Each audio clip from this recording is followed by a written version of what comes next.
Matt, defeat here against Torquay this afternoon. I think we did everything but score. How would you assess today's result? I've just said to him in there, they know those goals or those chances have to go in.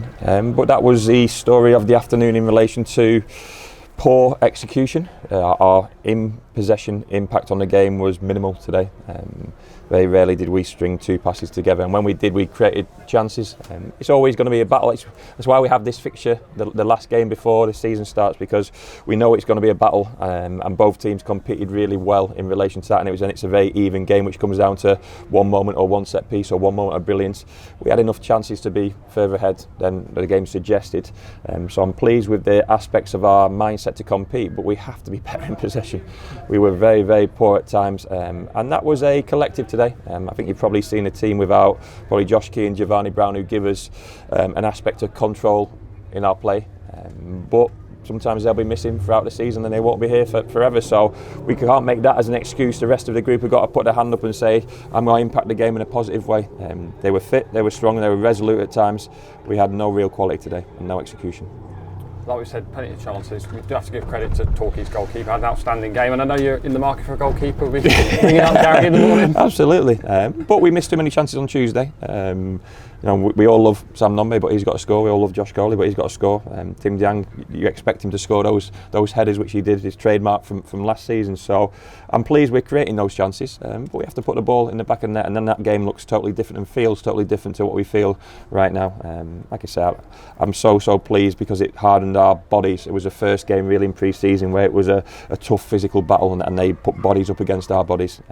We have to believe that those players are good enough to cope with that and still work the ball under pressure.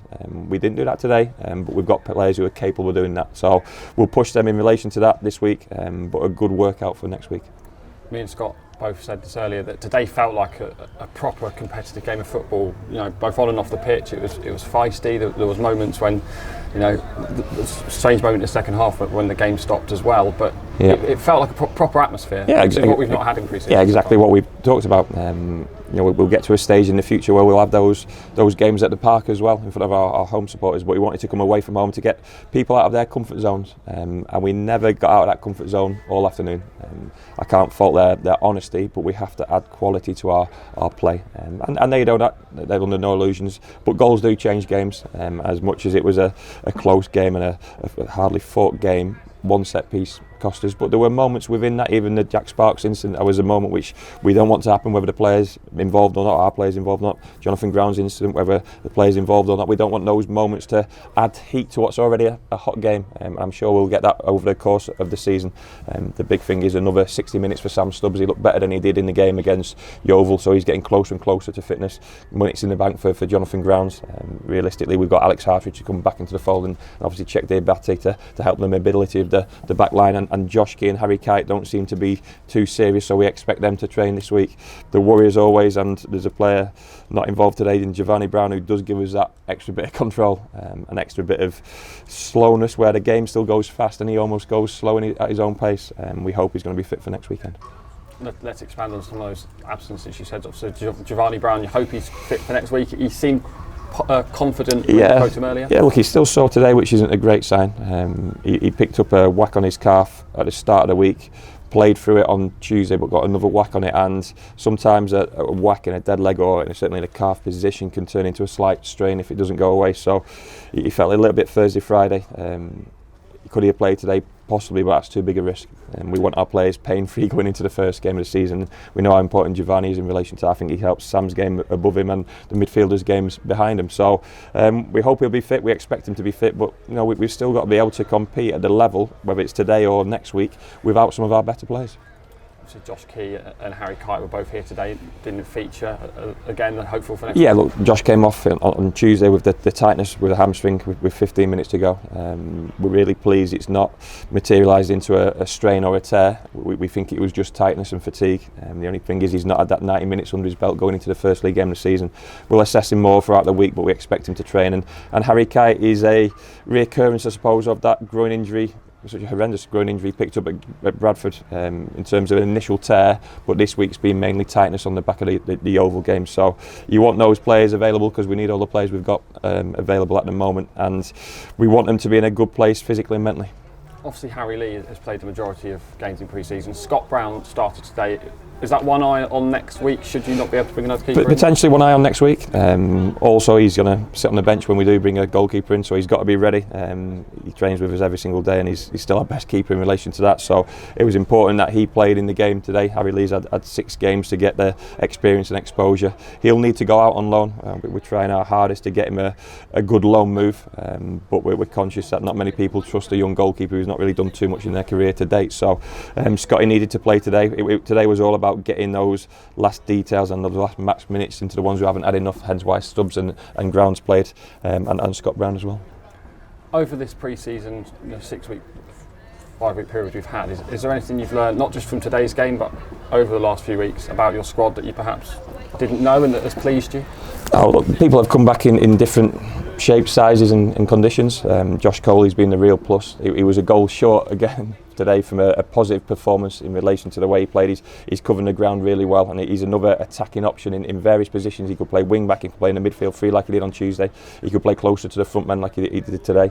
But in terms of the rest of the group, we've been with him long enough. Some of those young ones we've been in for year after year after year. So in terms of changes, not too much has reacted to the time off. Only players probably refining the rhythm, and they'll fine tune those moments this week going into the weekend. You mentioned Josh Coley there. I think if he can turn some of those chances into goals, there's certainly a fine player there. And I thought today Jack Sparks, both defensively and going forward, looked superb. Well, he's got to do more. He has to do more. Jake Caprice as well. I mentioned about Josh Key because Josh Key moves past the opposition.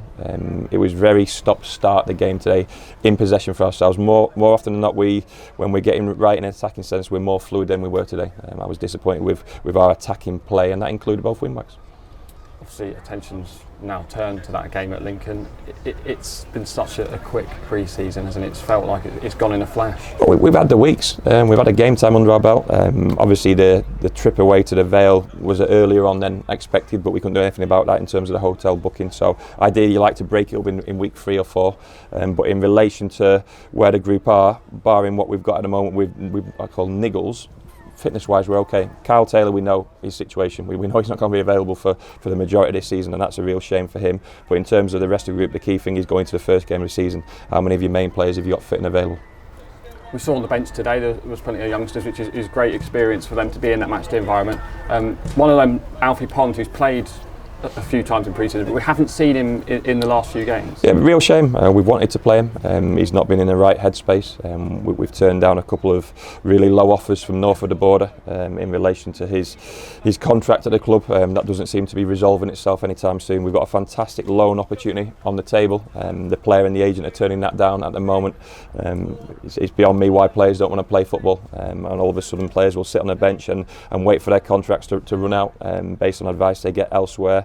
It doesn't help the player, doesn't help the club, probably doesn't help the buying club in question as well. So it's a real shame because we want our young players to play as much football as they possibly can, whether that's with ourselves or out on loan. For whatever reason, that situation is not materialised into anything positive. And just to go back to today's game, in the second half, a moment when the game stopped. I'm not sure what happened, if you can expand on that. No, the referees reported a racist comment. I've spoke to the player in question, so I know what he said. I don't believe it to be a racist comment.